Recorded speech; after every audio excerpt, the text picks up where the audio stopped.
Imaginez être le héros le plus puissant de l'histoire. Après avoir vaincu le roi démon, il décide de faire une pause pour se faire des amis et intégrer une académie de héros. Mais avec son cerveau de 10 ans d'âge mort, il finit par mettre en danger sans le savoir toutes les filles de son école. Blade est un solitaire, un peu paumé, mais il est très enthousiaste à l'idée d'intégrer l'école des héros. Son objectif principal est de se faire 100 amis, alors il salue joyeusement toutes les personnes qu'il rencontre et leur demande de devenir ses amis. Les autres élèves le trouvent un peu étrange, mais d'une manière plutôt sympathique, alors ils acceptent. Mais ensuite, Ernest Fleming, la meilleure élève, arrive et le réprimande pour être trop bruyant. Quand Blade se présente comme un nouvel élève, elle est sceptique, mais il s'en fiche et lui demande de l'emmener au bureau du directeur. À sa grande surprise, la personne qui l'attend n'est pas le directeur, mais le roi de leur pays. Ernest est choqué et s'agenouille pour le saluer, tandis que Blade discute tranquillement avec le roi comme s'ils étaient de vieux amis. Le roi dit à Ernest de ne pas être si strict et annonce qu'il sera le nouveau directeur. Ernest est ravi et prononce un long discours sur sa joie, mais le roi l'interrompt et demande à parler seul à seul avec Blade. Blade apprend alors que le roi souhaite qu'il retrouve ses pouvoirs de héros. Blade ne veut pas, mais le roi insiste, affirmant que les élèves ici présents peuvent l'aider à récupérer. Le roi sait que Blade a perdu ses pouvoirs lors de la bataille finale contre le roi démon, mais il est convaincu qu'il peut les retrouver avec un entraînement approprié. N'ayant pas le choix, Blade se rend au cours de combats pratiques. Là, Ernest lui dit qu'il doit d'abord suivre l'entraînement de base. Blade lui montre qu'il a déjà réussi le test de base, ce qui la surprend énormément. Il s'approche ensuite d'un groupe d'élèves un peu étranges et leur demande d'être ses amis, tandis qu'Ernest lui crie de revenir. Il lui tapote la tête, la faisant rougir, et elle l'attaque instinctivement avec son épée. Blade esquive facilement son attaque, la surprenant par ses réflexes fulgurants. Puis, une jeune fille aux cheveux bleus nommée Sophie arrive et les appelle auprès du maître. Ernest est choqué de voir Sophie parler, elle commence à se demander qui est ce Blade et demande au professeur de la laisser le tester. Elle l'emmène devant un mannequin d'entraînement et lui dit de le trancher pour prouver sa force. Blade utilise sa technique d'épée spéciale, mangeur de dragons, et détruit le mannequin ainsi que le mur derrière lui.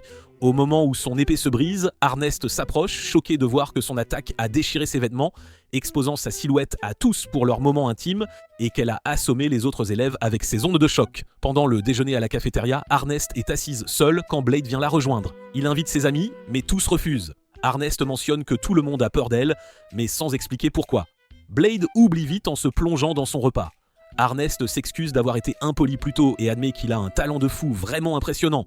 Blade dit qu'il a oublié car ils sont amis maintenant, ce qui fait rougir Ernest. Elle n'arrête pas de penser au fait d'avoir un ami, même plus tard dans sa chambre, quand son épée commence à agir bizarrement. Elle se souvient comment l'épée démoniaque de sa famille l'a maudite, essayant de la pousser à faire de mauvaises choses, mais elle la contrôle grâce à sa volonté. Le lendemain, Ernest s'entraîne au combat avec un élève utilisant une grande lance. Elle gagne facilement, mais manque de perdre le contrôle et faillit le blesser gravement. Après cela, elle défie quelqu'un d'autre, et Sophie se présente. Ernest attaque, mais Sophie tient bon. Ernest utilise une boule de feu, et Sophie admet sa défaite après l'avoir esquivée. Ensuite, Ernest défie Blade, mais il s'inquiète qu'elle soit trop fatiguée. Elle insiste sur le fait qu'elle va bien, mais alors qu'elle lève son épée, la malédiction commence à l'affecter. Blade la rattrape avant qu'elle ne s'effondre et l'emmène à l'infirmerie. L'infirmière dit que la malédiction ne peut pas être guérie, mais Ernest insiste qu'elle se sent bien et quitte les lieux. Blade décide de la surveiller de près. Blade n'arrive pas à arrêter de s'inquiéter, alors il s'introduit la nuit dans une installation secrète et apprend que l'épée d'Ernest est maudite par un démon nommé Asmodeus. Le lendemain, il lui parle en privé et lui dit qu'il connaît le secret de l'épée. Ernest explique que toucher l'épée du démon lui a donné envie de tout détruire, et qu'elle combat ses pulsions depuis lors. Elle sait qu'elle doit vaincre le démon pour être libre, mais elle n'est pas très confiante en ses capacités. Blade promet de s'occuper du démon si les choses tournent en notion tournent tout mal. Cette nuit-là, Ernest invoque Asmodeus de l'épée. Quelle idiote cette fille de croire la parole de quelqu'un qu'elle a rencontré il y a 2 jours. Son épée s'enflamme et elle affronte le démon. Ils utilisent tous les deux leur pouvoir et Ernest invoque son épée. Le démon brise ses chaînes et attaque, mais Ernest contre-attaque de toutes ses forces. Elle vainc le démon et alors que les flammes disparaissent, elle s'effondre. Blade la rattrape sans armure scénaristique et la félicite. Pleine de confiance, Ernest commence à parler aux autres élèves le lendemain, prête à se faire des amis. Plus tard ce jour-là, Blade est de nouveau en cours pratique s'entraînant avec 2 camarades déguisés en clowns. Il esquive sans effort leurs attaques sans même les regarder, donnant l'impression qu'il ne les prend pas du tout au sérieux. Ernest, observant depuis les coulisses, lui dit d'arrêter d'être si irrespectueux. Blade la regarde et remarque quelque chose de différent, mais il n'arrive pas à comprendre que c'est sa nouvelle coiffure. Ernest se sent un peu déçu, mais change rapidement de sujet et demande une faveur à Blade. Ernest explique que Sophie, une autre élève, est toujours seule et n'agit jamais sans qu'on lui dise quoi faire. Elle semblait à l'aise avec Blade lors de leur première rencontre, alors Arnest pense qu'il pourrait l'aider à s'entraîner. Intrigué, Blade accepte et part à la recherche de Sophie. Quand Blade s'approche de Sophie, il lui suggère de s'entraîner ensemble. Sophie admet timidement qu'elle ne se bat qu'à main nue parce qu'on ne lui a jamais rien appris d'autre. Blade lui propose de lui apprendre à utiliser une épée. Sophie demande si c'est un ordre, mais Blade sourit et dit qu'il veut juste aider une amie. Sophie lui rend son sourire, son premier sourire sincère depuis très longtemps. Blade commence à enseigner à Sophie comment canaliser son énergie spirituelle dans l'épée. Sophie se révèle être une élève rapide, maîtrisant les bases dès le soir. Alors qu'il termine l'entraînement, Sophie lance soudainement l'épée sur Blade, le prend au dépourvu et le plaque au sol, montrant ses véritables compétences de combat. Blade est impressionné et lui dit qu'elle a fait un excellent travail. Plus tard, Blade rencontre le roi qui est ravi d'apprendre que Blade se fait des amis. Le roi révèle une vérité choquante sur Sophie. Elle a été créée par une société secrète souterraine visant à produire le héros ultime. Le roi explique qu'ils ont créé plusieurs clones de la Sophie originale et qu'elle est le dernier prototype en date. Furieux, Blade exige de savoir pourquoi cela a été fait. Le roi le calme, disant qu'il a démantelé la société et libéré Sophie. Mais son esprit reste marqué par les expériences. Se sentant mal pour Sophie, Blade jure de l'aider à vivre une vie normale. Cependant, il réalise qu'il ne sait pas ce qu'est une vie normale pour une adolescente. Il interroge différentes personnes et découvre que les adolescents normaux vont à des rendez-vous galants. Curieux, il demande à Arnest ce que les gens font lors de ces rendez-vous. Arnest rougit, pensant qu'il l'invite, mais Blade essaie juste de comprendre. Une fois sa réponse obtenue, il se précipite au vestiaire des filles et invite Sophie à un rendez-vous. Bien que surprise, Sophie accepte. Le lendemain, Arnest et deux autres filles suivent secrètement Blade et Sophie pendant leur rendez-vous. Blade et Sophie se promènent de bras dessus, bras dessous, mangent des glaces, jouent à des jeux d'arcade et profitent de diverses activités amusantes. La nuit, ils s'assoient près d'une magnifique fontaine et Sophie demande à Blade pourquoi il fait tout cela pour elle. Blade répond que c'est parce qu'ils sont amis. Sophie, touchée par sa gentillesse, décide de partager son plus grand secret. Sophie révèle qu'elle possède des pouvoirs de héros artificiels créés pour surpasser tous les héros précédents. Pour le démontrer, elle canalise son énergie, faisant tordre et plier une rambarde proche. Elle explique que ses pouvoirs peuvent altérer les lois de la physique, mais qu'elle a du mal à les contrôler pleinement. Sophie montre ensuite à Blade qu'elle peut même arrêter le temps, mais seulement pendant 10 secondes, ce qui l'épuise. En entendant son histoire, Blade sent qu'il doit révéler son propre secret à Sophie. Il avoue qu'il était autrefois le grand héros, mais qu'il a perdu ses pouvoirs. Il se sent coupable, croyant que ses pouvoirs ont conduit à ce qu'elle soit soumise à des expériences.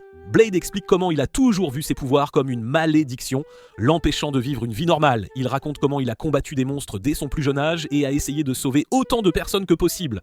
Mais beaucoup le haïssaient encore de ne pas avoir sauvé tout le monde. Blade commence à pleurer, submergé par ses souvenirs. Sophie serre Blade dans ses bras et lui dit qu'il devrait être fier de lui. Elle dit avoir vu d'innombrables personnes reconnaissantes des efforts du héros et insiste sur le fait qu'il a fait beaucoup de bien. Sophie exprime ensuite sa propre gratitude, disant qu'elle est heureuse d'être une héroïne artificielle et qu'elle veut devenir comme lui. En entendant cela, Blade sent un poids se lever de ses épaules. Ils promettent de garder leur secret mutuel et de se soutenir l'un l'autre. Le lendemain, Blade déjeune avec Arnest et Sophie à la cafétéria.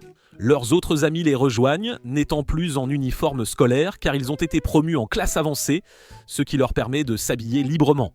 Arnest mentionne que le roi a récemment annoncé qu'il amènerait une bête magique à l'école, mais Blade ne semble pas intéressé. Soudain, l'école commence à trembler et Blade réalise que la bête magique est arrivée. Il se précipite dehors, tenant toujours son déjeuner, et découvre que la bête magique est un dragon hors de contrôle. Tout le monde est effrayé, mais Blade saute calmement et tapote légèrement la tête du dragon, le faisant tomber. Il dit à ses amis que le dragon est juste un enfant qui fait des caprices parce qu'il a faim. Il donne sa nourriture au dragon et le caresse, mais remarque ensuite que tout le monde le fixe. Blade réalise qu'il n'est pas normal de vaincre un dragon d'un seul coup et les gens commencent à garder leur distance avec lui. Soudain, le dragon commence à briller et se transforme en une petite fille qui saute sur Blade, l'appelant son papa. Blade est confus et demande à ses amis où est passé le dragon. Quand Sophie et Arnest expliquent que le dragon s'est transformé en la fille, Blade est choqué. La fille dragon, maintenant nommée Kou, serre à nouveau Blade dans ses bras et lui demande de jouer avec elle parce qu'elle a été silencieuse pendant 10 secondes entières. Blade n'a pas d'autre choix que de l'adopter. Le lendemain, Arnest est jalouse de Kou, qui est assise sur les genoux de Blade et le fait la nourrir. Une des autres filles essaie de nourrir Kou, mais celle-ci la fait fuir, ne voulant pas s'occuper des faibles. Plus tard, pendant les cours pratiques, Kou vient voir Blade et il l'invite à s'entraîner avec lui. Elle est excitée mais se fâche quand les amis de Blade l'envahissent, voulant s'entraîner avec lui aussi. Se sentant ignorée, Kou s'enfuit et trouve d'autres élèves en train de s'entraîner. Il l'invite à se joindre à eux mais elle les rejette, disant qu'ils ne sont pas à sa hauteur. Blade la retrouve peu après et l'emmène dîner. Plus tard, Q dort paisiblement et Arnest rend visite à Blade. Elle révèle que les dragons tourmentent leurs petits à la naissance, ce qui pousse les jeunes à s'imprégner de la présence la plus forte qu'ils rencontrent. Dans ce cas, Q pense que Blade est son père parce qu'il a montré sa force. Blade se sent mal que Q n'ait jamais vu ses vrais parents et ne veut pas l'abandonner. Arnest lui dit de bien prendre soin de la fille dragon. Alors que Blade retourne dans sa chambre, il découvre que Q a disparu de son lit. Il la localise sur le toit, fixant la lune. Pensant qu'elle est seule, il lui demande si elle veut se faire des amis. Q répond que les dragons sont forts et n'ont pas besoin d'amis, mais qu'elle a toujours besoin de son papa. Le lendemain, Blade laisse Q avec le roi, pensant qu'il est le seul assez fort pour la gérer. Cependant, Q est irrité par la barbe piquante du roi et s'enfuit.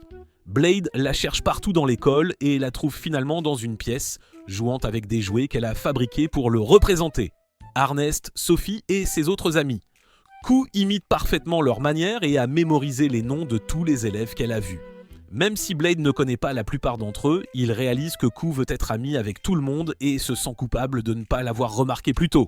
Contrarié, Blade sort de la pièce et commence à se cogner la tête contre le mur. Arnest le repère et lui demande ce qui ne va pas. Blade explique que Q a besoin d'amis mais ne peut accepter personne comme son égal à moins qu'il ne la vainque.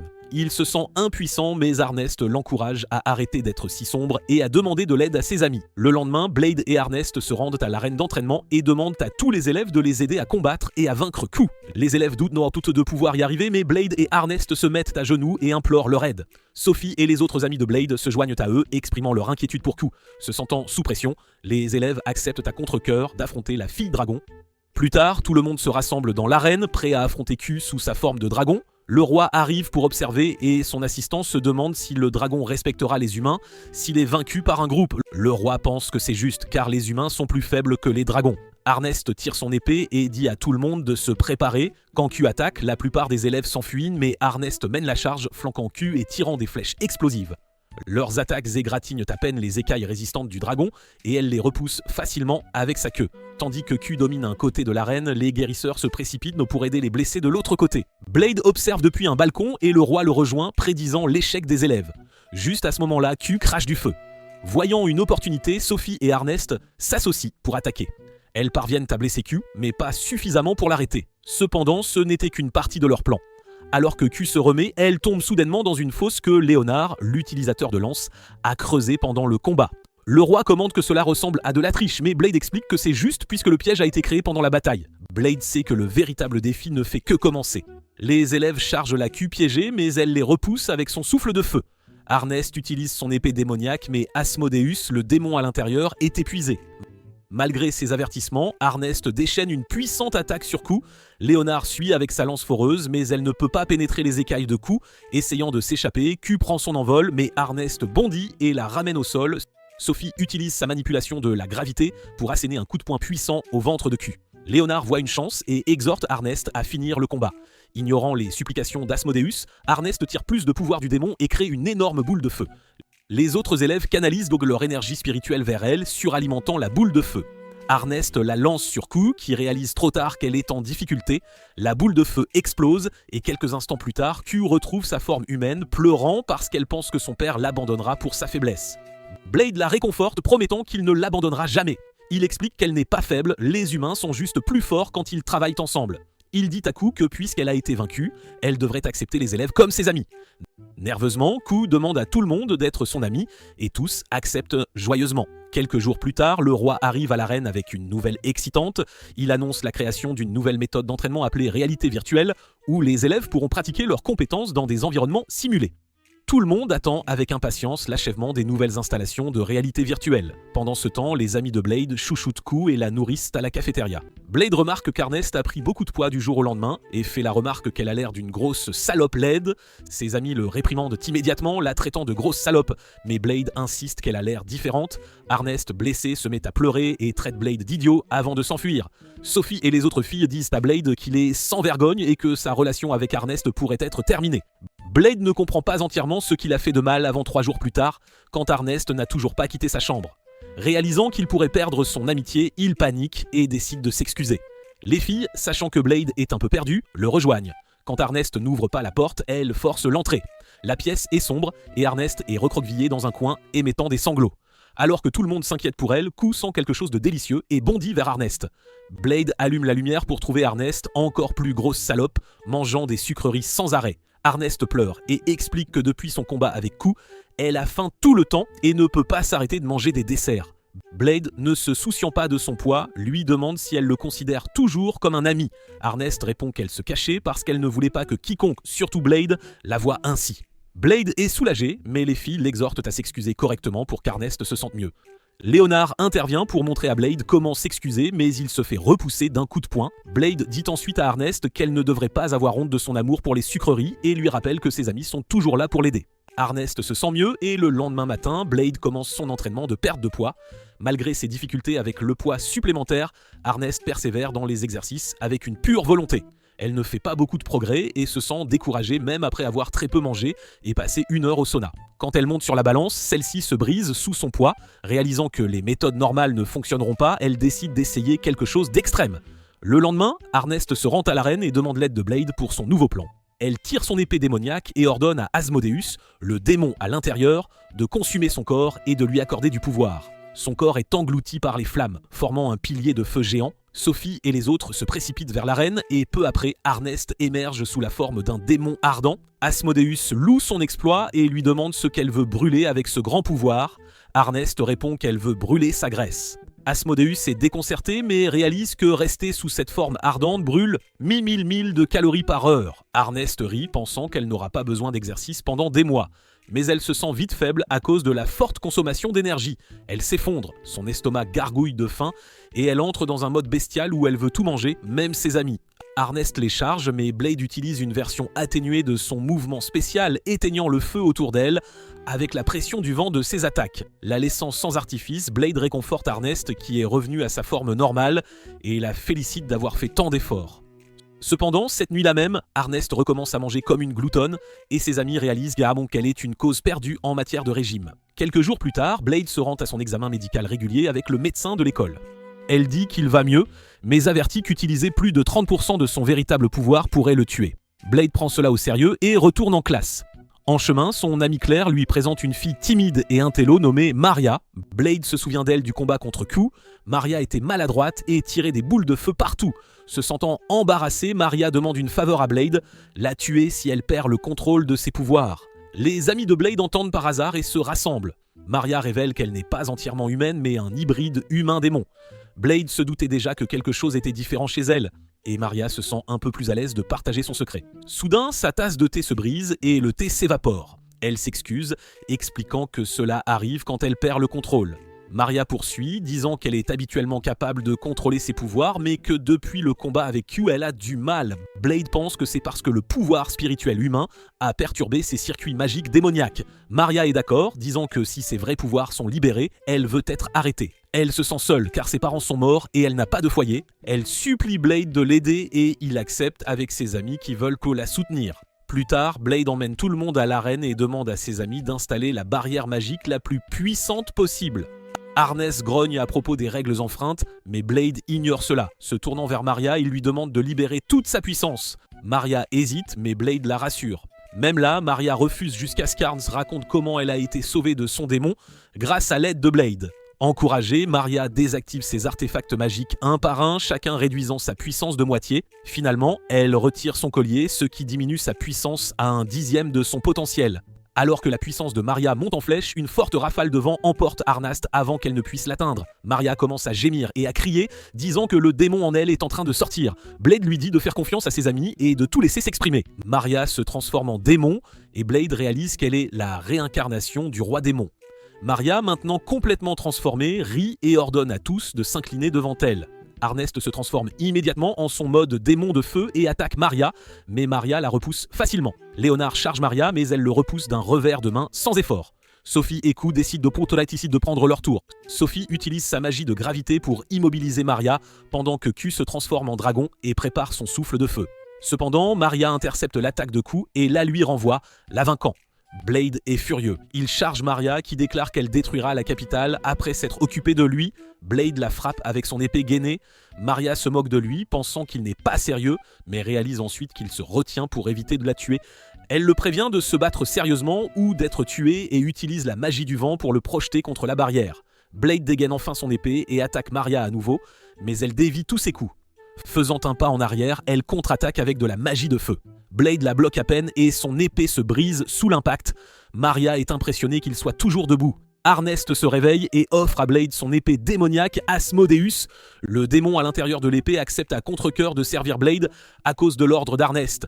Maria commente la belle épée et s'attend à un combat plus excitant. Blade lui dit qu'il y mettra fin d'un seul coup. Il rassemble son pouvoir spirituel et le canalise dans l'épée.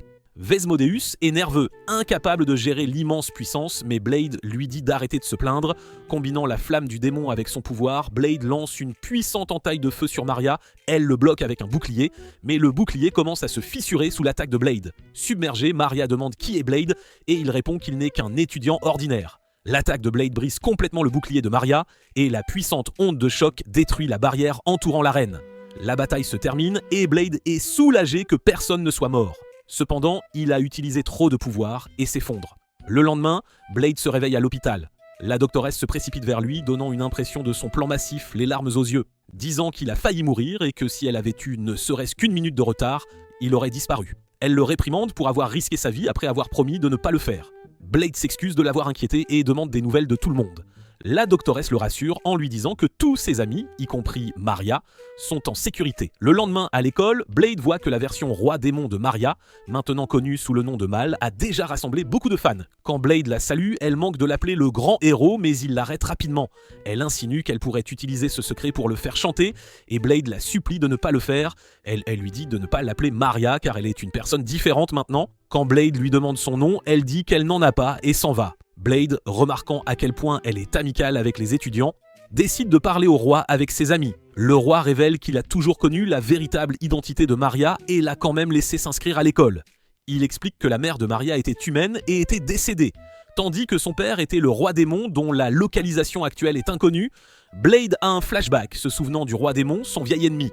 Plus tard, il voit que Mao est devenue populaire et est maintenant appelée Mao par les étudiants. Les amis de Blade pensent qu'elle est trop dangereuse, mais Arnest souligne que le roi a pris la responsabilité d'elle. Mao ajoute que ses pouvoirs sont scellés, donc elle n'est qu'une fille ordinaire pour l'instant et n'a pas d'autre choix que d'aller à l'école. Elle semble excitée à l'idée de vivre une vie normale et s'entend bien avec Arnest et les autres filles. Cependant, Ku a toujours peur d'elle et se cache derrière Blade. Mao dit à Blade qu'elle est prête pour une revanche à tout moment, puis part avec ses nouvelles amies. Claire se demande si Maria et Mao sont comme deux personnalités différentes, à la Sakuna et Itadori. Elle s'inquiète pour Maria car elle ne s'est pas montrée depuis l'apparition de Mao. Cette nuit-là, après que Blade ait couché Ku, il entend sa fenêtre s'ouvrir et trouve Mao dehors. Elle dit qu'elle veut aller à un rendez-vous. Blade n'est pas d'humeur, mais Mao l'emmène quand même et lui montre les lunes. Elle explique que Maria regardait toujours vers le bas et n'appréciait jamais la beauté de la lune. Elle veut faire les choses différemment. Quand Blade lui demande son âge, Mao dit qu'elle a pris conscience il y a 5 ans mais ne veut pas être traitée comme une enfant. Elle essaie de montrer ses charmes féminins mais Blade ne réagit pas. Mal soupire, disant qu'elle est à l'école parce qu'elle est attachée au grand héros qui l'a vaincue. Elle respecte et admire Blade pour sa force même s'il est beaucoup plus faible maintenant. Elle s'assied à côté de lui, lui tenant la main et lui confessant son attirance. Mao répète ensuite qu'elle ne comprend pas entièrement ses sentiments mais veut passer beaucoup de temps avec lui. Blade suggère qu'ils aillent à l'arène et se battent au lieu de parler de choses compliquées sur l'amour. Mao lui dit qu'il n'est pas en état de se battre et qu'elle ne peut même pas retirer le collier magique qui retient son pouvoir. Elle révèle que la conscience de Maria se cache en elle, essayant de garder ses pouvoirs scellés. Blade veut en savoir plus sur Maria. Mo explique que Maria, malgré sa timidité, avait beaucoup d'émotions négatives refoulées. Elle a tout là été victime de discrimination et d'intimidation de la part des humains pour être un démon. Bien que sa mère ait cru en son père, Maria ne le pouvait pas. Après le décès de sa mère, Maria est restée confuse, se demandant si son père était une bonne personne. Finalement, elle l'a blâmé pour ses malheurs. Mal affirme qu'elle est née comme un alter ego pour aider Maria à échapper à son traumatisme mental et que Maria pourrait ne jamais revenir pour contrôler son corps. Quelques jours plus tard, Elisa, une amie du club des Nerds, vient au groupe de Blade avec une nouvelle surprenante. Elle dit que le collier de Mal n'est pas un artefact de scellement. Elisa pense que c'est en fait un appareil d'enregistrement avec un message de la mère de Maria. Mal se souvient que sa mère le lui a donné. Elisa avertit que la lecture de l'enregistrement pourrait ramener Maria ou effacer complètement Mal. Mal, intrigué par le risque, accepte de lancer l'enregistrement. Elisa active le collier et un hologramme du roi démon, le père de Maria, apparaît. Il s'excuse auprès de sa femme de l'avoir quitté, expliquant qu'il doit combattre un ennemi puissant et ne peut pas l'impliquer pendant qu'elle est enceinte. Ils lui demandent de dire à leur enfant, quand elle sera assez grande, qu'il l'aime et pourrait mourir bientôt. Le message se termine et Mao commence à pleurer. Elle admet qu'elle peut à peine contrôler son corps et que Maria prendra bientôt le dessus. Mao demande à tout le monde d'appeler le nom de Maria pour l'aider à revenir et de ne pas hésiter si Mao doit disparaître. Il crie le nom de Maria et Mao tombe à genoux alors que Maria réapparaît. Claire et Elisa réconfortent Maria et tout le monde est soulagé de la voir revenir. Étonnamment, Mal n'est pas effacé car Maria veut coexister avec elle. Peu après, Blade et Maria ont un match dans l'arène. Quand Maria enlève ses lunettes et lâche ses cheveux, elle se retransforme en Mal. Ils se battent intensément et Blade finit par gagner, avec tous leurs amis qui les encouragent tous les deux. En chemin, ils voient un chariot coincé sous une porte. Arnes dit au propriétaire de prendre l'autoroute et réalise que le propriétaire est une centaure nommée Dione. Blade la reconnaît aussi et l'appelle par son nom mais l'empêche rapidement de révéler son secret. Dione se présente comme l'ami de Blade et les filles le proposent de l'aider avec la cargaison. Dione accepte joyeusement, il s'avère qu'elle livrait les marchandises au roi. Le roi remercie Dione puis l'affecte comme enseignante à l'Académie des héros. Arnes trouve cela soudain, mais le roi lui demande de vérifier avec Blade les compétences de Dione. Blade s'inquiète que Dione puisse accidentellement révéler son secret un jour. Lors de son premier jour en tant qu'enseignante, Dione décide de faire étalage de ses capacités. Elle aligne d'énormes cubes de fer enchantés et les charge avec sa lance. Ses attaques transpercent le métal, le faisant fondre en lave. Les étudiants sont stupéfaits, certains pensant même à des batailles d'anime épiques. Après avoir transformé les blocs en lave, elle déclare que le cours a commencé. Elle se présente comme Dione la lance démoniaque, révélant qu'elle est une générale des troupes de cavalerie. Tout le monde est choqué et Arnes commence à penser qu'il pourrait y avoir un lien entre Dione, Blade et le grand héros. Vao et les autres filles sentent aussi quelque chose et essaient de faire parler Dione dans le sauna. Elles lui font des massages plot et des lavages corporels, et juste au moment où elle est sur le point de révéler quelque chose, Blade fait irruption dans la chambre des filles. Arnest panique en le voyant là. Une des filles pense que Blade a l'esprit d'un enfant de 5 ans et lui montre ce qu'il y a sous sa serviette. Mais il n'est même pas troublé. « Si vous étiez là, qu'auriez-vous fait ?» Dione dit soudain que Blade avait vraiment 5 ans quand elle l'a rencontré. Avant que Blade ne puisse l'arrêter, Dione continue. Ils entrent tous dans la piscine et Dione raconte son histoire. Elle explique que lorsqu'elle a rencontré Blade pour la première fois, il était comme un petit raton laveur et a essayé de la manger pensant qu'elle était un cheval. Elle montre même aux filles les marques de morsures qu'il a laissées. Dione continue, disant qu'elle s'est entraînée pendant des années, a rejoint le groupe du grand héros et l'a même laissé la monter au combat. Elle s'énerve en expliquant que le héros ne l'a pas laissé le rejoindre dans la bataille finale contre le roi démon. Elle a pris cela comme un signe qu'elle n'était pas assez forte et s'est entraînée pour devenir plus forte depuis. Plusieurs jours plus tard, Blade et Arnest rentrent du marché. Arnest est curieuse du passé de Blade avec Dione et commence à poser des questions. Avant que Blade ne puisse répondre, il voit un énorme oiseau voler au-dessus de la ville. Arnest est stupéfaite car les oiseaux sacrés ne viennent généralement pas ici. Blade essaie de la rassurer, disant que l'oiseau ne causera aucun problème, mais il a tort quand l'oiseau plonge dans un chariot en mouvement, provoquant le chaos. Tout le monde commence à courir et à crier. Arnest tend la main vers son épée, mais Blade lui dit de rester calme et de lever les mains pour montrer à l'oiseau qu'elle n'est pas une menace. L'oiseau s'envole ensuite pour retrouver son partenaire dans le ciel. Arnest est perplexe car les oiseaux sacrés n'attaquent généralement pas les humains. Blade remarque qu'ils sont intéressés par le chariot, pas par les gens. Il pense savoir qui est derrière cela et suggère qu'ils aillent voir le roi. Ils se précipitent au bureau du roi. Arnest exige avec colère une explication pour l'attaque de la ville. Le roi prétend ne pas savoir de quoi elle parle, mais Blade insiste pour qu'il révèle ce qu'il y avait dans le chariot que Dione a apporté. Le roi admet que le chariot contenait un œuf d'oiseau sacré. Blade est furieux, demandant comment il a pu voler un œuf aux oiseaux. L'assistant du roi intervient pour expliquer. L'œuf doit être maintenu à haute altitude et exposé au soleil couchant pour éclore. Le roi explique que les oiseaux parents sont inexpérimentés et ne sauraient pas comment faire éclore l'œuf correctement. Son véritable motif était de faire affronter les oiseaux sacrés à ses étudiants comme un défi. Il charge Arnest et Blade de faire éclore l'œuf pour qu'ils prouvent qu'ils sont de vrais héros. Le meilleur moment pour faire éclore l'œuf est demain soir. Le jour suivant, tous les étudiants se rassemblent. Blade, agissant comme leur chef, explique que leur mission est de distraire les oiseaux sacrés, pas de les vaincre. Il leur dit qu'ils doivent garder l'œuf caché des oiseaux toute la journée et utiliser un ascenseur de fortune pour le soulever au coucher du soleil. Il encourage tout le monde à croire en soi. Arnest signale le début de l'opération. Les étudiants se dirigent vers la ville où les oiseaux causent au connard des problèmes. Léonard escalade un mur pour attaquer mais rate et tombe. Jessica tente d'attaquer un oiseau mais a besoin de l'aide d'un ami pour repousser sa contre-attaque. Ils battent en retraite réalisant qu'ils n'ont fait qu'énerver davantage les oiseaux. Blade arrive avec plus d'étudiants et ils attachent l'oiseau avec des cordes de fer, fixant les cordes au bâtiment. Cependant, l'oiseau est trop fort et s'envole, traînant les bâtiments avec lui. Le deuxième oiseau reste actif. Q attaque avec une explosion de feu, mais cela n'a aucun effet. Blade demande à Maria de laisser Mo prendre le relais. Mo utilise un éclair, mais ce n'est toujours pas suffisant. Arnes se transforme en démon de flamme et porte un coup puissant, mais elle est épuisée après un seul coup. Elle tombe dans un café et mange rapidement pour reprendre de l'énergie. Ils parviennent à tenir les oiseaux à distance jusqu'au soir. L'œuf est en train d'être soulevé, mais l'ascenseur se brise à mi-chemin. Un oiseau revient, cherchant son œuf. La panique se répand. Sophie dit à Blade de monter l'œuf pendant qu'il s'occupe de l'oiseau. Blade se souvient de ses camarades de guerre qui ont fait des sacrifices similaires. Arnes le sort de sa torpeur, l'exhortant à leur faire confiance. Blade monte difficilement la tour, manquant de puissance. Dione apparaît et offre son aide. Elle porte Blade et l'œuf jusqu'au sommet. Blade essaie de soulever l'œuf mais le trouve trop lourd. Dione utilise sa force pour porter Blade et l'œuf jusqu'en haut de la tour. Il place l'œuf dans le nid juste au moment où le soleil se couche. Le roi félicite Blade, l'appelant un héros. Blade répond qu'il ne se considère plus comme un héros. Alors que le deuxième oiseau approche, Blade est épuisé. Le roi s'avance, disant que c'est son tour. Il s'adresse aux oiseaux, expliquant qu'un oiseau sacré lui a autrefois sauvé la vie et qu'il veut maintenant rembourser cette dette. Son assistant remercie Blade, distrayant le roi. Il attaque, faisant tomber le roi de l'œuf. Blade soutient l'œuf tandis que l'oiseau plonge furieusement vers lui. Sophie intervient, utilisant son pouvoir pour arrêter l'avance de l'oiseau. Blade utilise ensuite son mouvement spécial pour repousser l'oiseau. Tous deux s'effondrent d'épuisement. Alors que la lumière du soleil couchant frappe l'œuf, il commence à éclore.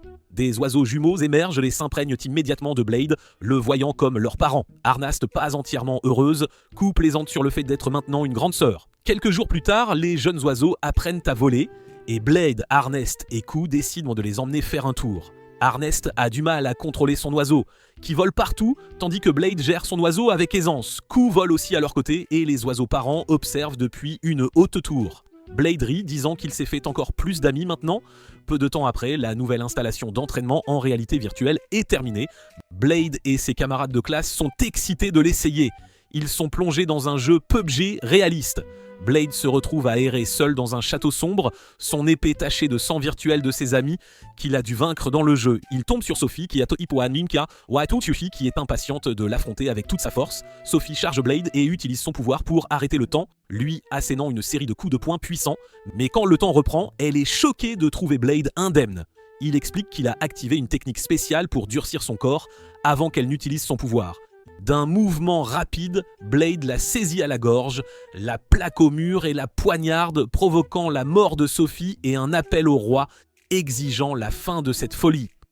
Le roi apparaît sur un écran, riant et expliquant que tout cela est de la réalité virtuelle, il n'y a donc pas besoin de se retenir. Alors que les joueurs vaincus par Blade se désintègrent et se déconnectent, le roi révèle que cet exercice est pour voir qui sera le dernier debout. Ailleurs, Q et Mo se battent férocement utilisant toute leur puissance. Elles finissent toutes les deux par mourir dans le monde virtuel et se déconnectent. Le roi change ensuite le jeu de PUBG à Fortnite, annonçant que la dernière personne debout aura le contrôle du système de réalité virtuelle. Blade se retrouve émergeant d'une maison en bonbons dans le nouveau décor de jeu. Léonard attaque Arnist, qui le met brutalement à terre. Elle semble possédée, déchirant Léonard et riant comme une maniaque. Elle tourne ensuite son attention vers Blade, déclarant qu'il est sa prochaine cible. Pendant ce temps, Claire et Jessica sont engagés dans un match par équipe contre des garçons. Les garçons, confiants de ne pas perdre, sont pris par surprise et vaincus par les filles. Alors que Claire et Jessica célèbrent, Arnist arrive les ignorant et se concentrant sur Blade. Elle admet qu'elle aime le frisson du combat et qu'il est son objectif ultime. Blade se souvient de sa promesse d'arrêter Arnist si elle perdait le contrôle et décide qu'il est temps d'agir. Il dégaine son épée et crée un tourbillon de lames, abattant Arnest avant qu'elle ne puisse l'atteindre. Blade gagne le jeu et se déconnecte, retrouvant ses amis rassemblés autour de lui dans le monde réel. Le roi apparaît, riant et disant que les résultats étaient exactement comme il l'avait prédit. Alors que la plupart ne sont pas surpris par la victoire de Blade, Arnest est dans un coin, pleurant parce qu'elle ne peut pas croire qu'elle ait si mal perdu le contrôle. Quand Blade lui rappelle taquinement son comportement étrange, elle se fâche contre lui. Le roi rit, se félicitant de son idée brillante, mais Arnest s'emporte, disant que son plan leur a causé beaucoup de problèmes inutiles. Pendant ce temps, Blade se dirige vers le contrôleur VR pour réclamer son prix. Il décide d'entrer les données des monstres les plus puissants. Le roi l'avertit que cela pourrait être trop pour lui, mais Blade l'ignore et branche le roi au système VR. C'est la manière de Blade de se venger du roi pour tous les problèmes qu'il a causés à ses amis. Le roi s'endort et Blade dit à l'assistant de continuer à le réanimer, peu importe combien de fois il meurt, jusqu'à ce que les fonds s'épuisent. Le roi se réveille entouré de monstres terrifiants, réalisant qu'il est dans de gros ennuis. Plus tard ce jour-là, Blade et ses amis s'assoient pour déjeuner, mais les deux garçons ont l'air vraiment tristes après leur défaite. Arnest le remarque et demande ce qui ne va pas. Blade explique qu'il a regardé leur combat et a vu que les filles s'étaient beaucoup améliorées, tandis que les garçons étaient devenus paresseux et avaient baissé leur garde. Les garçons, blessés par les mots directs de Blade, quittent la cafétéria sans manger. Blade pense que c'est pour leur bien, mais il reste morose toute la journée. Cette nuit-là, Blade décide de parler aux garçons. Il demande pourquoi perdre contre les filles est si important. Il révèle qu'ils ont le béguin pour Jessica et Claire, ce qui rend la défaite encore plus douloureuse. Blade, qui ne comprend pas les coups de cœur ou l'amour romantique, est confus même après qu'il l'ait expliqué. Juste à ce moment-là, Q entre dans la pièce et suggère que si les garçons sont si inquiets à ce sujet, ils devraient se concentrer sur le fait de devenir plus forts. Elle explique que les femmes aiment souvent les hommes forts. Les garçons sont d'accord et se demandent comment devenir plus forts. Q suggère qu'ils s'entraînent sous la direction de Blade, qui peut les aider à s'améliorer. Pendant ce temps, les filles passent une soirée. Claire et Jessica s'inquiètent pour les garçons, ne comprenant pas pourquoi ils les évitent après une seule défaite. Claire suggère de perdre exprès la prochaine fois pour que les garçons se sentent mieux. Mais tout le monde est d'accord que c'est une idée terrible car cela écraserait l'ego des garçons. Q les rejoint et suggère que les filles devraient devenir encore plus fortes pour impressionner les garçons. Les filles, pas intéressées par l'idée d'impressionner les garçons, se demandent comment les faire se sentir mieux. Arnest insiste sur le fait que laisser les garçons gagner par pitié est inacceptable et se porte volontaire pour les entraîner. Le lendemain, Blade commence un programme d'entraînement intense pour les garçons, les poussant à leurs limites. Alors que le jour de la revanche arrive, les garçons se connectent au jeu de réalité virtuelle, déterminés à gagner et à avouer leurs sentiments à leur coup de cœur. Tout le monde se rassemble pour la revanche, avec Blade et Arnest comme arbitres. Le match commence, Jessica et Claire lancent leurs attaques, les garçons déviennent leurs coups et utilisent de leur énergie spirituelle pour les repousser. Arnest demande à Blade s'il leur a appris à utiliser leur énergie spirituelle, et Blade répond qu'il leur a juste fait réaliser qu'ils l'utilisaient inconsciemment. Un des garçons utilise la magie du vent pour repousser Jessica, l'autre tente de l'achever, mais elle contre avec la magie du feu. Blade demande à Arnest si elle a enseigné la magie du feu à Jessica, et Arnest confirme que toutes les filles l'ont aidé à s'entraîner. Claire terrasse un des garçons avec sa lourde masse, tandis que Jessica gèle l'autre avant de le frapper d'un éclair, mettant fin au match. Après s'être déconnecté du jeu, ils se serrent la main et les garçons acceptent leur défaite, jurant de devenir plus forts. Claire et Jessica révèlent que toutes les filles se sont unies pour leur enseigner des techniques de combat. Les garçons se plaignent que c'est injuste, ce qui pousse Arnest à leur rappeler avec colère qu'ils ont aussi été entraînés par Blade. Elle devient encore plus furieuse en apprenant le plan des garçons de se confesser aux filles après avoir gagné.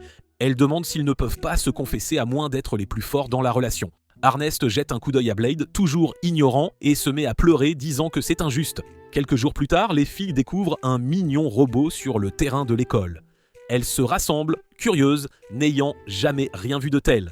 Arnest se demande ce que c'est et pourquoi il est là. Soudain, le robot projette une image de Blade. Pendant ce temps, Blade entraîne son aura et quand Q lui saute dessus, elle est repoussée par celle-ci. Elle demande ce qu'il fait et il répond qu'il rend son corps et son aura plus forts pour pouvoir utiliser davantage de son vrai pouvoir. Juste à ce moment, les filles arrivent avec le robot et Blade l'attaque immédiatement. Arnest est en colère qu'il ait détruit le robot qui le cherchait et les autres filles sont contrariées d'avoir perdu leur nouvel ami robot. Elles interrogent de Blade qui explique que le robot s'appelle le Gardien et peut se réparer peu importe le nombre de fois qu'il est détruit. Pendant que le robot scanne Arnest et met à jour son système avec son image, il se transforme soudainement en cyborg féminin. Elle demande à Blade s'il l'aime maintenant, disant qu'elle s'est programmée pour qu'il l'apprécie et la protège. Au lieu de répondre, Blade l'attaque et la détruit encore et encore jusqu'à ce qu'elle disparaisse complètement. Arnest est furieuse que Blade ait blessé la fille, mais il dit que le cyborg se restaurera rapidement, ce qu'il considère comme une mauvaise chose. Comme il l'avait prédit, la fille se reforme et avant que Blade ne puisse l'achever, Arnest l'arrête. La fille cyborg dit alors à Blade qu'elle a reçu l'ordre de l'éliminer et qu'elle collecte actuellement des données. Claire demande au cyborg si elle veut rejoindre leur classe, mais elle refuse, disant qu'elle n'est pas programmée pour cela. Elle avertit Claire que si elle se met en travers de son chemin, elle sera aussi éliminée. Claire ne se soucie pas de la menace et dit que le cyborg peut toujours apprendre de nouvelles choses. Elle la nomme Ayana après avoir lu un code sur sa poitrine. Claire propose d'aider Ayana avec des stratégies pour vaincre Blade et Ayana accepte, lui serrant la main. Bientôt, une réunion pour abattre Blade commence, avec Blade dans le public. Arnest demande à Ayana pourquoi elle veut le tuer, et elle répond que c'est parce qu'il a pénétré chez elle et l'a frappée à plusieurs reprises. Blade est traité de harceleur, mais il explique qu'il n'a combattu le robot gardant la bibliothèque que pour obtenir des informations importantes sur un démon nommé Ismatis pour Arnest. Rouge, Arnest réalise qu'il l'a fait pour elle, mais Ayana dit qu'il avait déjà pénétré et l'avait détruite de nombreuses fois auparavant. Les filles le traitent d'ennemi de l'humanité féminine et Blade quitte la pièce, abattu. Sophie le suit et il explique qu'il n'a pénétré dans la bibliothèque que pour des raisons cruciales. Il ajoute que les robots gardiens ont leurs esprits ailleurs, donc détruire leur corps ne les tue pas. De retour en classe, Elisa déclare avec confiance qu'Ayana ne pourra jamais vraiment battre Blade car il ne se retiendra pas contre elle. Étant donné qu'elle peut se soigner sans fin, Arnest rougit, admettant que Blade peut être assez impitoyable. Ayana explique qu'elle a pris la forme d'une femme humaine, pensant que Blade hésiterait à l'attaquer. Arnest et Claire trouvent cette tactique mignonne, mais Elisa les interrompt, disant qu'elle a un plan pour vaincre Blade. Elle suggère de mettre l'âme d'Ayana dans son propre corps afin que Blade soit moins susceptible d'attaquer avec toute sa force. Le lendemain, dans l'arène, Blade et Ayana se préparent à s'affronter. Blade est prêt à détruire Ayana, mais elle l'informe que sa connexion au serveur a été coupée, ce qui signifie que son âme est maintenant dans son corps et qu'elle ne peut pas guérir si elle est détruite. Blade est choqué d'apprendre qu'Ayana n'est plus immortelle. Saisissant l'occasion, Ayana attaque. Utilisant toute sa puissance pour envoyer Blade s'écraser contre le mur, elle le nargue, lui demandant s'il va riposter. Blade se prépare à l'achever avec son mouvement spécial, mais réalise qu'elle ne se défend pas et mourrait s'il attaquait. Il passe à des attaques de pression du vent moins puissantes avec ses mains, qui ne sont pas assez fortes pour la vaincre. Saisissant une opportunité, Ayana contre avec 1000 ans de mort de face, clouant Blade au sol et lui assénant un coup puissant qui brise le sol de l'arène sous eux. Tout le monde est impressionné qu'Ayana ait le dessus.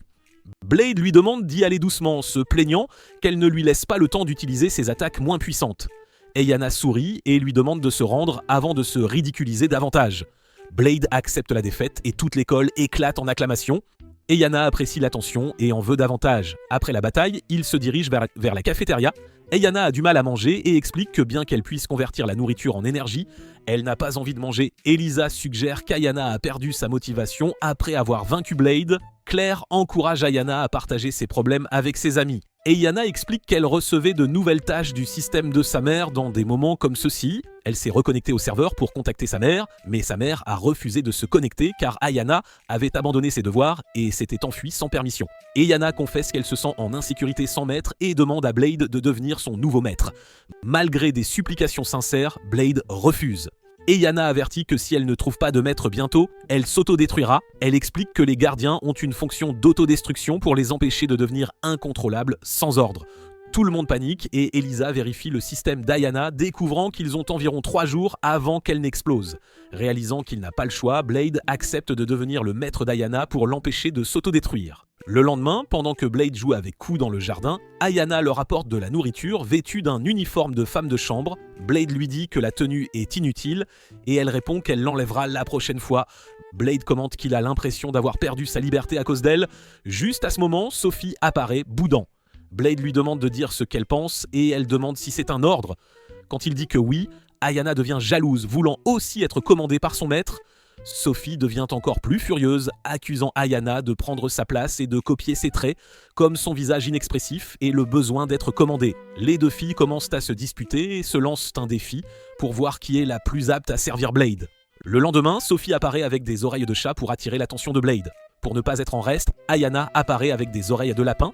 Blade, ne voulant rien de tout cela, essaie de les ignorer. Les filles décident de faire un concours de regards pour régler leur rivalité. Elles se défient à un combat plus tard, mais Blade les arrête avant qu'elles ne puissent utiliser leur pouvoir. Déterminées, elles le suivent au bain public et insistent plus tard pour le regarder dormir.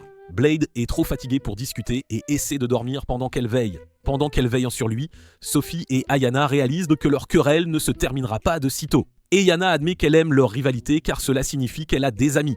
Elle explique qu'elle était seule à garder la bibliothèque, Blade étant le seul à lui rendre visite.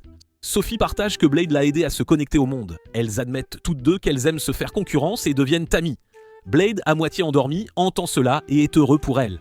Quelques jours plus tard, pendant le déjeuner, Blade remarque quelque chose d'étrange chez Ayana et lui demande de lui montrer son compte à rebours d'autodestruction. Elle le fait et il voit que le compte à rebours continue. Réalisant qu'avoir un maître humain n'était pas suffisant, Blade voit qu'il ne reste que 20 heures avant qu'Ayana ne s'autodétruise. Il lui demande ce qu'elle veut faire et Ayana dit qu'elle veut passer le temps qui lui reste avec tout le monde, puis aller quelque part seule pour exploser. Tout le monde décide d'organiser une fête d'adieu pour Ayana. Sophie lui dit d'en profiter, ils donnent un spectacle et Ayana passe un excellent moment. Mais Blade est absent de la fête et Ernest ne peut pas le trouver. Avec seulement 1 minute restante, Ayana se rend à l'arène pour s'autodétruire. Elle met en place une barrière pour protéger ses amis et remercie Sophie et les autres pour leur gentillesse. Elle dit qu'avoir des amis la fait se sentir plus humaine. Elle fait ses adieux à tous, les larmes aux yeux, et leur demande de ne pas l'oublier et de dire au revoir à Blade. Alors que le compte à rebours atteint 0, tout le monde se prépare à l'explosion, mais rien ne se passe. Ils sont confus quand un vent fort traverse le sol et Blade apparaît. Il demande nonchalamment si la fête est finie. Ernest le tire à part et lui demande où il était. Blade explique qu'il a visité le système mère et l'a convaincu d'accepter Ayana de nouveau. Et Yana confirme que sa connexion au système mère est rétablie, ce qui signifie qu'elle ne s'auto-détruira pas. Tout le monde est soulagé et Ayana se tourne vers Sophie pour des conseils sur la suite. Sophie lui dit qu'elle sait déjà et Ayana, en pleurs, court embrasser Blade. Quelques jours plus tard, les étudiants organisent une bataille royale pour tester leurs compétences. Comme d'habitude, Blade entre dans le combat et bat facilement tout le monde. Seul Léonard reste confiant de pouvoir se battre. Il crée un bouclier pour bloquer les attaques de Blade alors qu'il charge avec sa lance foreuse. Tout le monde applaudit Léonard, attendant qu'Ernest donne le signal. Elle doute de ses chances et se demande comment il tient encore debout. Léonard commence à perdre confiance, mais entendant Maria et d'autres l'encourager, il rassemble son courage et charge Blade. Blade esquive rapidement et le bat en un instant. Tout le monde quitte l'arène déçu, mais Léonard n'est pas trop contrarié. Alors qu'Ernest se dépêche pour le déjeuner, Léonard se sent abattu. Blade lui tend la main et en se levant, il rit tristement, admettant qu'il n'a aucune chance contre Blade. Maria observe de loin, l'air inquiet. Cette nuit-là, Léonard réfléchit à la façon dont il ne peut pas battre Blade, mais veut toujours impressionner Ernest. Il commence à réparer sa lance pour le prochain combat. Le lendemain, alors qu'il se repose dans le parc, Maria l'approche et lui demande pourquoi il boude encore après avoir perdu. Il répond qu'elle ne comprendrait pas, elle admet qu'il est difficile d'être toujours deuxième derrière Blade et dit qu'elle veut se tenir à ses côtés un jour grâce à ses capacités. Léonard demande si elle aime Blade, mais Maria dit nerveusement qu'elle ne le voit que comme un rival. Se sentant mieux, après leur discussion, Léonard remercie Maria. Elle s'excuse d'être intervenue, mais dit qu'elle n'aimait pas le voir si abattu. Léonard jure de vaincre Blade pour gagner l'attention d'Ernest. Juste à ce moment, Elisa apparaît de nulle part et dit à Léonard et Maria qu'être plein d'espoir ne les aidera pas à battre Blade. Elle dit qu'elle a un plan qui pourrait fonctionner, même avec la différence de puissance. Bientôt, les amis de Blade forment un groupe pour trouver un moyen de le vaincre, avec Léonard comme chef. Il leur dit que tout le monde veut battre Blade, quelle que soit leur raison. Sophie et Q ne sont pas d'accord, disant qu'elles sont heureuses tant que Blade leste. Se sentant découragé, Léonard demande si quelqu'un a des idées. Jessica suggère d'attaquer Blade dans son sommeil et Claire propose de l'empoisonner. Ernest dit que non, mais Elisa soutient que si. Elle compare Blade à une force imbattable et dit qu'ils doivent utiliser toutes les ruses possibles. Ernest veut affronter Blade directement avec des armes auxquelles il n'est pas habitué. Claire n'est pas d'accord et Léonard dit qu'il devrait essayer tous les plans. Il déclare la guerre à Blade et le lendemain, Ernest défie Blade en duel à la lance. Elle emprunte la lance de Léonard pensant que cela lui donnera un avantage. Blade détruit facilement la lance et Léonard est contrarié. Jessica décide d'essayer ensuite, se faufilant dans la chambre de Blade la nuit pour lui tendre une embuscade, mais Ayana le garde et l'arrête avant qu'elle ne puisse faire quoi que ce soit. Le lendemain, Jessica demande pourquoi Ayana l'a arrêtée si elle fait partie de leur équipe. Ayana répond qu'elle est programmée pour défendre son maître. Puis Léonard défie à nouveau Blade, qui avertit que sa lance n'est pas prête pour un combat. Ignorant l'avertissement, Léonard active sa lance que Blade détruit rapidement. Maria passe ensuite, essayant de tendre une embuscade à Blade pendant le déjeuner, mais il la bat sans même s'en apercevoir. Sophie défie Blade dans un combat loyal et est rapidement battue. Suivie par Claire, deux garçons décident de faire équipe contre Blade, mais abandonnent avant le début du combat. Q essaie d'attaquer, mais Blade commence plutôt à la nourrir. Quand Maria lui lance des poids, il les attrape tous. Ernest le défie au pierre-feuille-ciseaux, mais Blade gagne chaque manche jusqu'à ce qu'elle se retire avec une blessure au poignet. Elle essaie des concours d'endurance, mais Blade n'est pas ébranlé. Frustré, Ernest déclare qu'ils ont besoin de plus de ruses pour battre Blade. Léonard suggère qu'il se concentre sur le fait de devenir plus fort pour affronter Blade équitablement, mais Ernest rejette cela, disant qu'elle fera tout pour que Blade se rende. Cela donne une idée à ses amis. Ils se souviennent comment Blade a été vaincu en combattant Ayana. Il réalise qu'avec un otage, Blade ne pourra pas se battre à pleine puissance et acceptera la défaite pour les sauver. Léonard hésite, ne voulant pas tomber si bas, mais Ernest insiste et il accepte à contre-cœur. Le lendemain, pendant une conférence du docteur sur les points faibles du corps humain, Blade remarque que Léonard et les deux autres garçons sont absents. Ernest et les filles essaient de le distraire, mais bientôt les garçons font irruption dans la salle de classe portant des masques d'Halloween bon marché. Ernest déclare qu'ils sont des terroristes, mais Blade n'a aucune idée de ce que cela signifie. Sophie explique que les terroristes sont des personnes qui utilisent de la violence à des fins politiques, mais Blade ne comprend toujours pas. Les faux terroristes attrapent le docteur et lui demandent de jouer le jeu. Ils demandent à tous ceux qui ne sont pas impliqués de partir, alors Blade prend Q et sort. Ernest l'arrête, lui disant de sauver le docteur, qui est retenu en otage. Toutes les filles deviennent jalouses, voulant que Blade les sauve aussi. Elles se précipitent vers les faux terroristes, demandant à être prises en otage à la place, provoquant le chaos. Le docteur, exaspéré, sort, leur disant de profiter de leur petit numéro. Les garçons décident de prendre toutes les filles en otage. Ernest demande à Blade de les sauver, mais il ne sait pas ce qu'est un otage. Q suggère que les terroristes pourraient vouloir manger les filles, ce qui embrouille encore plus Blade. Ernest l'insulte, suppliant de l'aide. Blade demande à Léonard et aux autres pourquoi ils font cela. Ils sont choqués que Blade les reconnaisse à leur démarche et jettent leur masque, admettant leur défaite. Léonard se lève et explique qu'ils savent que Blade est faible face aux otages et veulent qu'ils se rendent. Blade refuse, disant que personne n'est vraiment en danger. Léonard pointe son épée sur le cou d'Ernest, exigeant que Blade abandonne. Tout le monde supplie Blade de se rendre, mais il balance simplement son épée, détruisant l'arme et les vêtements de Léonard avec la pression du vent. Ernest, furieuse que leur plan ait échoué, déclare qu'il devrait attaquer Blade directement. Elle se transforme en son mode démon de feu et tout le monde la rejoint pour attaquer Blade. Leur assaut combiné ne fait rien et Blade les bat facilement tous. Il demande de quoi il s'agit, pensant qu'il jouait juste un rôle et se demandant s'il avait bien joué son rôle. Plus tard, Blade et Ernest voient une fille fêter son anniversaire à la cafétéria. Blade est amusé, n'ayant jamais fêté le sien. Ernest veut fêter son anniversaire mais ne connaît pas la date. Elle convoque une réunion d'urgence du groupe de filles, y compris Dion, pour en discuter. Elle réalise qu'elles ne connaissent pas l'âge exact de Blade, mais Dion estime qu'il doit avoir environ 17 ans. Elle ne connaît que la date à laquelle le roi l'a trouvé, qui est le mois prochain. Sophie mentionne que Blade a été nommé ainsi parce qu'il tenait une épée quand il a été trouvé, faisant rire tout le monde du sens du nom du roi. Ernest se demande quoi offrir à Blade, ne sachant pas ce qu'il aime à part le curry. Soudain, le roi arrive et suggère qu'offrir à Blade un curry spécial est une excellente idée. Le lendemain, le roi mène les étudiants dans une mission spéciale au garde-manger royal, affirmant que cela fait partie de leur programme de cuisiner et de manger de délicieux plats. En entrant, le portail les téléporte dans une forêt dense. Confus, les étudiants entendent le portail se refermer derrière eux avec un message disant qu'il ne rouvrira pas avant qu'il n'ait consommé 11 000 milles de calories. Blade réalise que c'est un défi de survie, tandis que Q sent déjà de délicieux ingrédients dans la forêt. Le roi explique que le garde-manger est plein d'ingrédients naturels, y compris des bêtes féroces. Il veut que les étudiants les chassent et les mangent. Blade pense que c'est trop difficile pour les étudiants, mais Ernest est déterminé et mène tout le monde dans la forêt, surprenant Blade. Ils installent un camp et Jessica attire un monstre dans un piège.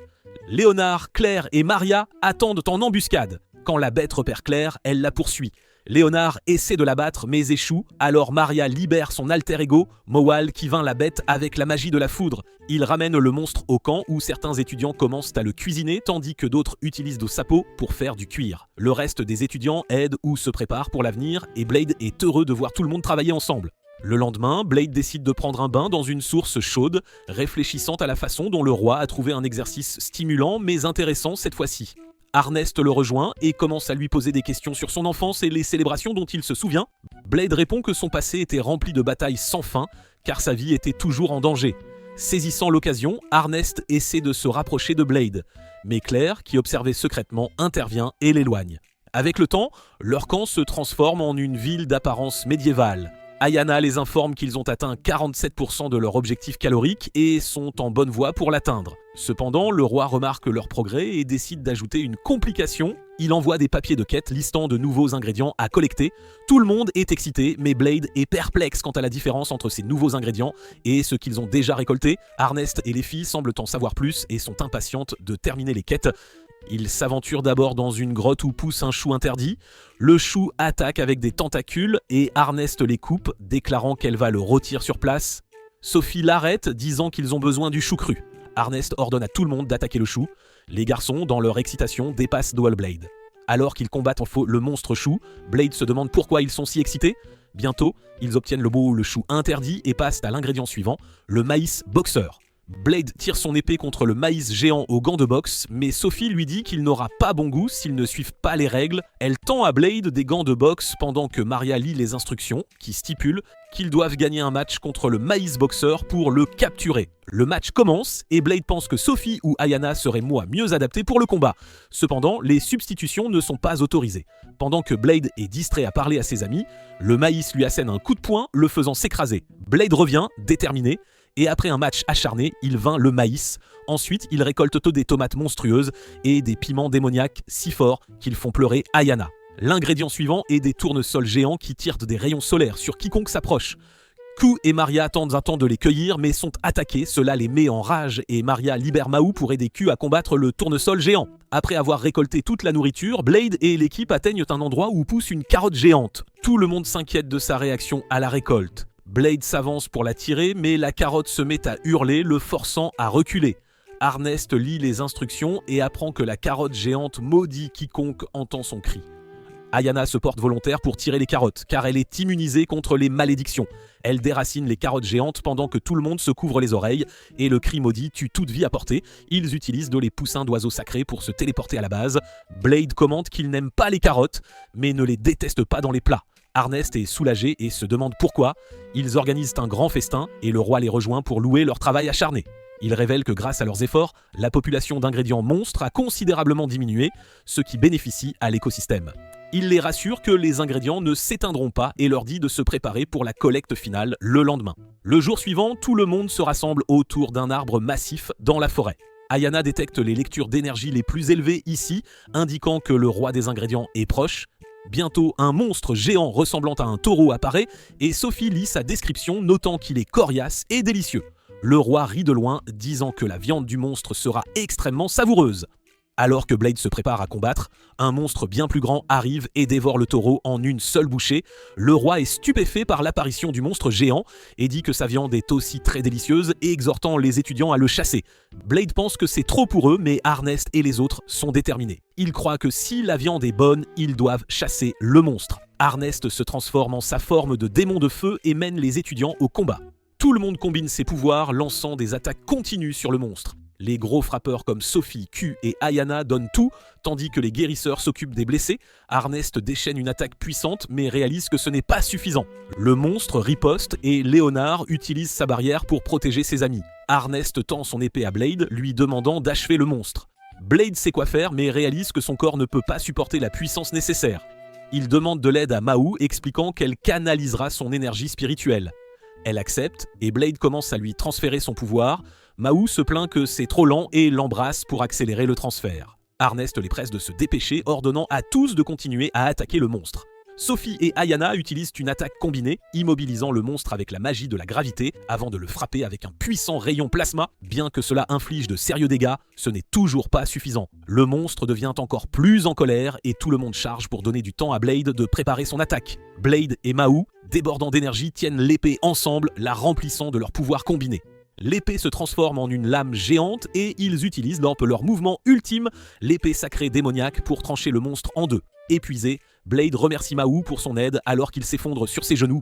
Il dit qu'il est trop fatigué et affamé et elle lui dit d'attendre la nourriture. Avant qu'il ne puisse demander ce qu'elle veut dire, il s'endort. Les portes de l'académie s'ouvrent après que les étudiants aient vaincu le monstre boss de la zone. Quand Blade se réveille, il se rend chez le médecin pour un examen. Elle lui dit que son état s'améliore et qu'il peut maintenant accéder à plus de son pouvoir originel. Il est curieux de savoir pourquoi, mais quand elle lui demande s'il a déjeuné, il réalise qu'il meurt de faim et se précipite à la cafétéria. En entrant, Blade est surpris de voir ses amis prêts à célébrer son anniversaire. Confuses, les filles expliquent que comme elles ne connaissent pas sa vraie date de naissance, elles ont choisi de célébrer le jour où il a été trouvé. Il est décontenancé, mais touché. Son attention est attirée par un grand plat couvert sur la table. Il demande ce qu'il y a dedans et Claire explique qu'elles ont beaucoup réfléchi à ce qu'elles pouvaient lui offrir et Arnest a suggéré son plat préféré. Arnest, rougissante, découvre le plat pour révéler une assiette de curry préparée avec des ingrédients qu'elles ont récoltés dans le garde-manger royal. Les yeux de Blade s'illuminent d'excitation et le roi arrive, l'exhortant à se servir. Alors que Blade prend sa première bouchée, il retient ses larmes. Il se souvient qu'on lui avait dit que les garçons ne devaient pas pleurer, mais le roi rejette cela comme une pensée dépassée, disant qu'il est normal de pleurer lors d'occasions spéciales. Incapable de se retenir, Blade pleure en mangeant, profondément ému par leurs efforts. Il peut à peine parler à cause de ses émotions, se sentant comme s'il vivait une renaissance. Plus tard, Blade décide d'enseigner son mouvement spécial Dragon Smash à 2 des garçons de son groupe. Un garçon parvient à l'apprendre et est fier de son accomplissement. Juste à ce moment, Sophie apparaît avec une épée et les garçons lui demandent si elle veut apprendre le Dragon Smash aussi. Au lieu de répondre, elle sort son épée et exécute un Dragon Smash parfait, surprenant tout le monde. Soudain, ils entendent la voix de Sophie venant d'une autre direction et voient Noah 2 Sophie se battre. Blade se prépare à intervenir, mais la vraie Sophie insiste que c'est son combat. L'imposteur Sophie bat en retraite alors qu'Arnest et les autres filles arrivent. Réalisant qu'elle ne peut pas gagner, l'imposteur disparaît dans un tourbillon. Tout le monde est perplexe face à l'apparition d'une seconde Sophie, ignorant qu'elle fait partie d'un groupe de clones. L'imposteur retourne à une cachette où 4 autres clones attendent, chacune avec une personnalité unique mais partageant la même mission de tuer et de détruire. Le clone numéro 1 qui a infiltré l'académie rapporte qu'elle a recueilli des informations utiles. Numéro 2 la questionne et au lieu d'expliquer verbalement, numéro 1 l'embrasse pour partager l'information. C'est ainsi que les clones transmettent les données entre elles. Numéro 1 embrasse ensuite les autres clones, leur enseignant le Dragon Smash par le biais de souvenirs partagés. Elle le teste, détruisant leur cachette au passage. Les clones rappellent à numéro 1 que leur mission principale est l'assassinat. Pas d'apprendre de nouveaux mouvements, elle les rassure qu'elles y viendront bientôt. De retour à l'académie, Sophie est en état d'alerte, scrutant les lieux à la recherche de tout signe des imposteurs. Depuis son poste d'observation, elle remarque ses amis s'entraîner dur. Jessica présente le dernier gadget d'Elisa, des balles spéciales qui peuvent stocker de l'énergie spirituelle et la libérer sur commande. Elle en tire une sur un mannequin d'entraînement, libérant une explosion de feu, ce qui étonne tout le monde, sauf Blade. Elisa rejette sa réaction, soulignant que stocker l'énergie spirituelle est difficile pour la plupart des gens, mais ces balles le rendent donc facile. De nulle part, l'un des clones de Sophie apparaît. Blade s'approche, lui demandant ce qu'elle veut apprendre. Le clone, de manière provocante, dit qu'elle veut apprendre à faire des bébés, faisant rougir Arnest et Claire qui protestent. Quand le clone déclare qu'elle va plutôt tuer Blade, elle attaque, mais Blade est prêt. Frustrée par son incapacité à le toucher, elle commence à flirter agressivement, demandant à Blade de la tuer. La vraie Sophie arrive, furieuse contre son clone d'avoir fait une avance à Blade, et le clone bat rapidement en retraite. Blade et Arnest gardent un œil sur les clones, notant que c'est le 4e qu'ils ont vu. Pendant le déjeuner, tout le monde s'interroge sur ses filles. Blade ne note que leur empressement à apprendre. Arnest spécule qu'elles pourraient être les sœurs de Sophie, mais ses amis lui rappellent qu'elle commence à perdre son bon sens influencée par Blade. Arnest retrouve rapidement son calme et demande aux étudiants leurs avis. Une fille mentionne que les clones semblent cibler Blade, ce qui ne surprend personne. Arnest admet qu'elle s'entraîne avec Blade comme si elle essayait de le tuer et les autres sont d'accord, taquinant la fille qui a parlé. Blade leur dit de se calmer et la fille ajoute que les clones sont différents parce qu'elles se font passer pour Sophie pour s'approcher de Blade et le tuer. Arnest réalise soudain que les clones sont des assassins et Sophie est exaspérée qu'il leur ait fallu si longtemps pour le comprendre. Blade dit qu'il le savait depuis le début et Sophie l'assure qu'elle le protégera. Pendant ce temps, dans la cachette des clones, numéro 5 est excité pour son tour. Leur créateur les contacte, leur ordonnant de tuer le grand héros pour prouver le succès du projet Héros artificiel. Numéro 1 promet de mener à bien la mission car c'est leur seul but. Cette nuit-là, pendant que Blade dort, Sophie se faufile dans sa chambre. Eyana manque de l'attaquer, la prenant pour une assassine, mais Sophie la rassure. Eyana invite Sophie à rester, mais elle refuse, promettant de protéger Blade. Dehors, Sophie rencontre le clone numéro 1. Sophie lui dit d'abandonner, mais numéro 1 insiste que tuer Blade est leur mission. Sophie lui rappelle que le projet de héros artificiel a été abandonné et que les clones souffrent de nombreux défauts. Numéro 1 le reconnaît mais reste déterminé à suivre les ordres. Sophie attaque, clouant numéro 1 au sol mais hésite à porter le coup final. Numéro 1 s'échappe, avertissant Sophie que son destin est lié aux clones et l'invite à les rejoindre dans leur mission. Le lendemain, les étudiants se dirigent vers la zone d'entraînement en réalité virtuelle et trouvent un clone fougueux de Sophie. Numéro 5 qui fait rapidement comprendre qu'elle n'est pas Sophie. Agacée par le désordre qu'elle a causé, elle annonce son plan de tout détruire. Alors qu'elle attaque, Blade et les autres étudiants tentent de s'échapper plus amusés qu'effrayés. Soudain, Blade est frappé par derrière et tombe. Numéro 5 profite de la situation, déchaînant une série de coups de poing jusqu'à ce que Blade meure dans le monde virtuel. Quand Blade se réveille, il demande des nouvelles de numéro 5. Ses amis lui disent qu'elle est partie, pensant avoir gagné. Elisa est ravie que leur plan pour tromper les assassins avec la réalité virtuelle ait fonctionné. Mais Arnest craint que les clones ne le découvrent. Numéro 5 réalise le stratagème et revient pour se venger. Alors que Blade la fuit pendant qu'elle détruit des parties de l'école, Ayana suggère de trouver une zone dégagée pour combattre. Un autre clone se joint à la mêlée et Blade évite de justesse son attaque. Eyana distrait les clones en les narguant, les mettant en colère. Blade les mène à un endroit où Arnest et quelques magiciens sont prêts. Ils attaquent les clones avec toute leur puissance, réussissant à en vaincre un. Arnest utilise sa magie de feu pour envoyer l'autre voler, mais numéro 5 lance une attaque surprise. Blade sauve Arnest et contre-attaque avec sa propre magie. Eyana suggère de capturer les clones, mais les deux filles se lèvent et utilisent leur pouvoir pour créer un trou noir. Eyana dit à tout le monde d'évacuer alors que le trou noir commence à tout aspirer. Ils s'accrochent aux piliers et Blade leur ordonne d'attendre 10 secondes, la limite de puissance des clones. Les clones s'effondrent après 10 secondes, mais le trou noir est toujours actif. Il commence à aspirer deux filles et Blade les sauve. Sophie arrive et utilise la magie de la gravité pour créer un second trou noir, annulant le premier. Elle réussit dans sa limite de 10 secondes et s'effondre dans les bras de Blade. Les clones restants arrivent, emportant leurs camarades blessés et lançant un regard noir à Blade avant de partir. Plus tard, Sophie se réveille à l'hôpital avec Blade à ses côtés. Il la rassure que personne n'est mort ou n'a été gravement blessé. Sophie est soulagée et Blade l'interroge sur ses clones. Elle explique qu'ils ont été récemment créés avec les mêmes matériaux et technologies qu'elle, avec des pouvoirs de héros artificiels. Alors que Sophie a été sauvée par le roi avant que son esprit ne puisse être altéré, les clones n'ont pas eu cette chance et sont programmés pour détruire Blade. Blade exprime son désir de se lier d'amitié avec les clones, étant d'accord avec l'idée d'Arnest de les laisser rejoindre l'académie. Sophie frissonne, expliquant que les esprits des clones sont trop altérés pour désobéir aux ordres de leur créateur. Elle pleure et Blade la réconforte, restant à ses côtés toute la nuit. Cependant, il s'endort et Sophie disparaît sans le dire à personne. Blade et ses amis se précipitent au bureau du roi où ils apprennent que Sophie a laissé une lettre disant qu'elle se retirait de l'académie.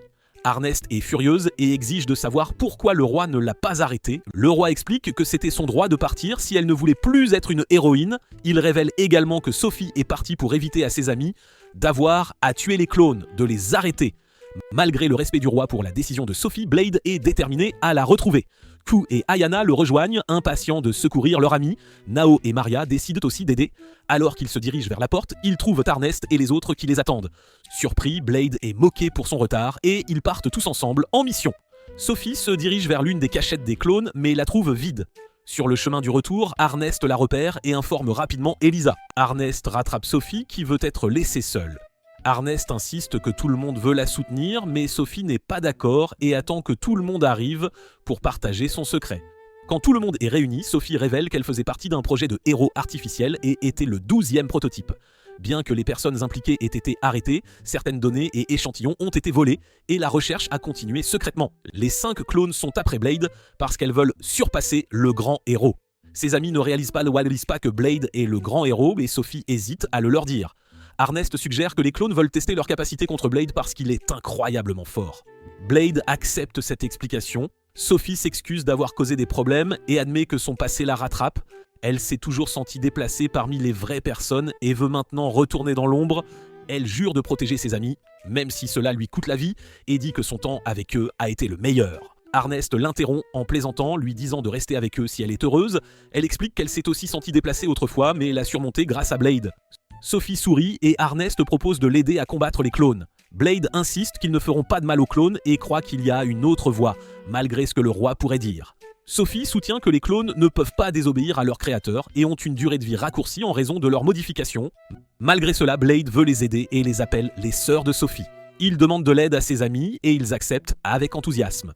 Il se tourne vers Elisa pour un plan et elle dit avec confiance qu'elle en a déjà un. Pendant ce temps, dans la cachette des clones, les numéros 4 et 5 ne se sentent pas bien. Numéro 1 propose de s'occuper d'elles si elles ne peuvent pas combattre, mais elles insistent qu'elles sont toujours prêtes. Leur créateur est satisfait et les encourage à tuer le grand héros pour prouver la validité de sa recherche.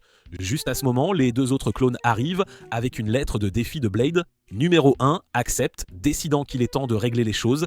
À l'académie, Blade attend dans l'arène. Ses amis ne sont pas sûrs si les clones se présenteront, mais Sophie les rassure qu'elles le feront. Les clones arrivent, déclarant leur intention de tuer Blade. Il répond qu'il veut être ami pendant qu'Elisa explique le plan via un écouteur. Blade combattra seul, s'assurant que les clones ne s'enfuiront pas quand elles réaliseront que c'est un piège. Le plan est que Blade esquive leurs attaques et les épuise sans les blesser. Alors que Blade se prépare, les clones attaquent. Il esquive et bloque leurs coups, réalisant à quel point il sera difficile de suivre le plan. Pendant ce temps, Elisa est à la recherche du cerveau derrière les assassins pendant que le roi se prélasse. Riant, il dit à Elisa de trouver la personne qui contrôle les clones afin qu'ils puissent apprendre à les reprogrammer. De retour dans l'arène, Blade a du mal à repousser les attaques des filles. Elle l'encercle et le désarme, le mettant dans une situation difficile. Alors que les filles s'acharnent sur lui, Arnest veut intervenir, mais Sophie la retient, l'exhortant à faire confiance à Blade. Blade utilise une barrière pour tenir les filles à distance, puis les repousse. Ses amis sont impressionnés par sa résilience malgré son état. Ils décident donc d'utiliser les balles magiques spéciales d'Elisa dans le cadre de leur plan. L'une des filles manipule la physique pour projeter Blade au sol à plusieurs reprises, tandis qu'une autre crée des clones d'ombre pour l'attaquer. Juste au moment où les choses semblent sombres, ses amis lui lancent les balles spéciales, Blade les insère dans son épée et utilise la magie du vent pour éliminer tous les clones en un seul mouvement. La fille qui a créé les clones d'ombre s'épuise et s'effondre. Un autre clone charge Blade à une vitesse incroyable, mais Léonard lui lance une balle, lui permettant d'utiliser un bouclier solide. Le clone attaquant s'effondre bientôt, mais l'épée de Blade se brise, le laissant sans balle magique. Numéro 5 attaque, et alors que Blade esquive, il crie à Arnest de lui lancer sa balle. Elle le fait, mais numéro 5 l'intercepte. Saisissant l'occasion, Sophie fige le temps, se faufile dans l'arène, récupère la balle et aide Blade à échapper aux attaques de numéro 5. Elle offre ses pouvoirs à Blade qui accepte, alors que numéro 5 déchaîne des coups de poing énergétiques. Blade contre-attaque avec une puissante tempête, épuisant son énergie. Un autre clone s'avance, attaquant avec un puissant rayon. Blade utilise les pouvoirs d'Arnest pour lancer une attaque de feu contrant le rayon. L'explosion qui en résulte force tout le monde à battre en retraite. Alors que la fumée se dissipe, Blade fait face au dernier clone, numéro 1. Elle n'attaque pas, lui disant plutôt que leur durée de vie n'était que de 14 jours et que ce coucher de soleil serait leur dernier. Blade panique et contacte Elisa qui a trouvé le laboratoire où les filles ont été créées. Elle lui dit que les clones ont eu de la chance de durer 14 jours étant donné leur mauvaise fabrication. Claire arrive et essaie de soigner numéro 1, mais c'est futile. Elisa explique que la magie de guérison ne peut pas les sauver. Sophie arrive et rassemble ses sœurs, suggérant un moyen de les sauver. Numéro 1, découragé d'avoir échoué sa mission, envisage de mourir. Blade l'encourage à continuer à vivre et à devenir plus forte. Les filles, à peine vivantes, conviennent que l'idée de Blade semble intéressante. Sophie demande à numéro 1 d'utiliser ses pouvoirs et Blade transfère les âmes des clones dans Sophie. Blade se retrouve à l'hôpital avec de graves blessures. Sophie lui rend visite et Blade réalise rapidement que numéro 1 est aux commandes. Elle le confirme et lui dit de se rétablir pour qu'elle puisse le défier à nouveau. Numéro 1 laisse ensuite Sophie prendre le relais. Sophie exprime son soulagement que Blade aille bien et ils discutent de ce qu'elle ressent avec de multiples personnalités. Elle admet que c'est difficile, mais gérable. Des semaines plus tard, le roi amène une bête magique géante pour aider à entraîner les étudiants. Les plus faibles ne peuvent pas la gérer et même Q sous forme de dragon est vaincu. Le roi aime regarder la lutte tandis que son assistant s'inquiète que le monstre soit trop fort. Arnest lance des boules de feu mais elles n'ont aucun effet. L'attaque de Léonard est facilement repoussée et Sophie essaie d'utiliser les pouvoirs de toutes ses sœurs mais ne parvient qu'à briser la lance de Léonard. Mahou et Ayana échouent également. Le monstre rugit et l'assistant du roi regrette de l'avoir amené. Le roi rit, attendant l'événement principal. Blade tombe alors du ciel, délivrant un coup puissant à la tête du monstre, le vainquant instantanément. Il atterrit, attrape son assiette de curry et commence à manger imperturbable, montrant pourquoi il est le plus grand héros de tous les temps. Et c'est là que cette vidéo se termine. Abonnez-vous pour plus de contenu incroyable comme celui-ci et je vous verrai dans la prochaine vidéo.